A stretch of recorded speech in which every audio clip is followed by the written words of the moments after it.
বিএনপির একটি পক্ষ আওয়ামী লীগের কিছু লোককে নিয়ে অফিসে ঢোকায় 1 মণ দুধ দিয়ে ধোয়া হয়েছে পার্টি অফিস। দুধ দিয়ে পার্টি অফিস ধোয়ার ভিডিও করে সামাজিক যোগাযোগ মাধ্যমে তা ছড়িয়ে দেওয়া হয়েছে। এই ঘটনা এলাকায় ছড়িয়ে পড়লে কৌতূহলী সৃষ্টি হয়েছে।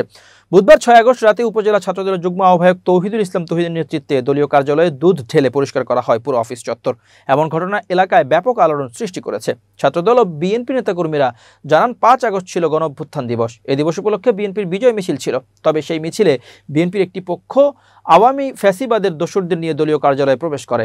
এতে গণঅভ্যুত্থানকে অপমান করা হয়েছে, পাশাপাশি দলীয় ভাবমূর্তি নষ্ট হয়েছে।